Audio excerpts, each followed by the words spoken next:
empreendedorismo é justamente isso. O simples, o lógico, o risco. Então, assim, viver é um risco. Então, ou seja, você já nasce empreendendo.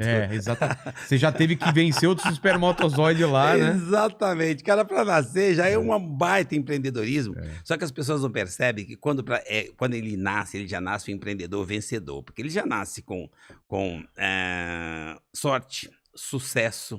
Ele já nasce com proteção, com relacionamento, com network, né? Com proteção da mãe. Ele já nasce ali todo bem relacionado.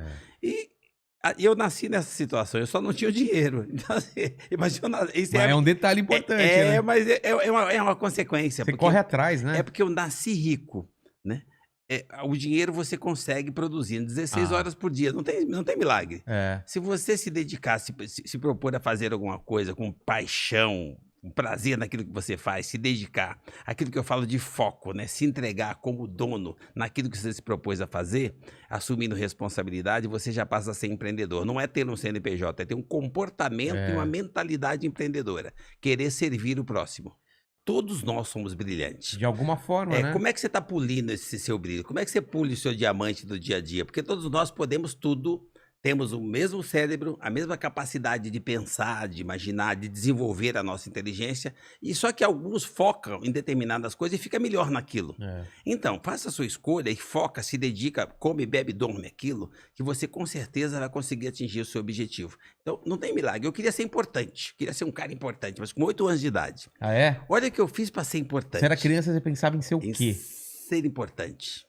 A minha mãe... O que era ser importante pra você? Alguém que cuida, que todo mundo fica em volta e se reverencia, tipo assim, acha você admirável. Entendi. Eu via essa imagem na minha mãe. Minha mãe era essa empreendedora. Ela não sabia ler nem escrever, mas ela pegava resto de feira e dividia com os vizinhos. Ela já cuidava dos vizinhos. Eu achava que aquilo era um poder enorme. Toda a favela se reverenciava a minha mãe. Minha mãe cuidava de todos. E a minha mãe era uma figura que todos os lugares ela era atendida de A a Z, desde da vizinha do lado até o prefeito. O carisma, aquela pessoa poderosa. E eu queria ser poderoso como a minha mãe. Era um exemplo. Ela me fortalecia, conseguia cuidar e conduzir 8 filhos. Caramba. Morando numa favela. E eu queria ter aquele poder que a minha mãe tinha. Quando a minha mãe faleceu, eu tinha 7 anos e meio.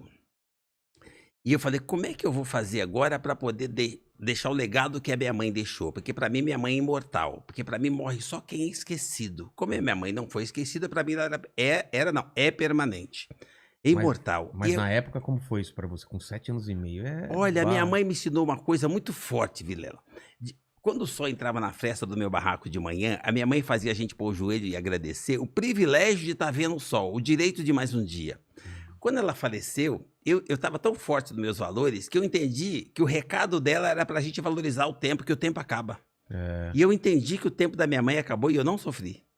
Eu só quis dar continuidade ao que ela fazia, que era cuidar das pessoas, ter a importância que ela tinha. Para eu continuar. Você pegou o propósito dela para você? Isso. Eu não sabia o significado da palavra propósito, porque eu nem ia na escola. Mas eu entendi que eu queria ter o poder da minha mãe. Olha onde é que eu fui buscar o poder. Eu arrumei um trabalho com 8 anos de idade para ensacar carvão. E com o dinheiro que eu ensacava carvão, eu trabalhava 12 horas por dia, porque minha mãe sempre me ensinou que o dia tem 24 horas. Ninguém precisa mais que 8 para dormir. Então eu sabia que sobrava 16. Eu trabalhava 12 horas ensacando carvão com 8 anos e eu não achava que era exploração, que era trabalho escravo. Eu achava que era a oportunidade de eu ser importante, de eu buscar o meu grau de importância. Com aquilo eu conseguia ganhar um pouco mais de meio salário. Mas olha que interessante, eu pegava o meu meio salário, levava para casa e eu conseguia pôr na mesa café com leite e pão com manteiga. Porque o papai só conseguia arroz com feijão e o ovo porque a gente tinha uma galinha. Mas eu era o cara que complementava e conseguia pôr na mesa café da manhã, sendo o filho mais novo de 8 irmãos. Aquilo me dava um grau de importância, eu me sentia o máximo. E aquilo para mim virou propósito. O que eu posso fazer para somar na vida do outro? Eu mudei de endereço, mudei de estrutura, os tempos passaram. Para mim os tempos não foram difíceis, foram sendo diferentes. E o meu propósito continua o mesmo. Todos os dias eu saio de manhã com um propósito muito claro. De saber o que hoje eu posso fazer para fazer diferença a partir de mim, cuidando de mim, e em seguida o que eu posso fazer para somar na vida de mais alguém. Começando com os meus. Quando você levanta de manhã com um propósito claro de somar na vida do próximo. Todos nós temos capacidade de empreender, capacidade de fazer em benefício do outro. E as pessoas têm dificuldade. Ah, mas você passou tempos difíceis. Não, os tempos não foram difíceis, foram diferentes. Eu fui feliz a vida inteira. É o propósito, o ponto de vista, como é que você está olhando as coisas? No meu ponto de vista, que eu tenho muita fé, Deus não sacaneia ninguém. São fases que você vai passando e vai adquirindo anticorpos. Meus filhos são tudo frágeis e eu tenho anticorpos. Então, assim, eu sou privilegiado. Então, assim, você já nasce da condição para ser forte, para ser resiliente. Quando você nasce nessa condição, você nasce com mais possibilidade de ir para a próxima fase e de ser resiliente para cada fase que aparece. Porque a natureza é perfeita. Ela te cria naquela situação, você faz as melhores escolhas, porque eu morava na favela você pode fazer escolhas. É só você copiar. Escolhe aquilo que o outro escolheu e está dando certo. Porque quando você erra na escolha, começa a dar errado muito cedo. Quando você percebe que tem pessoas que fizeram escolhas diferentes que deu certo, copia.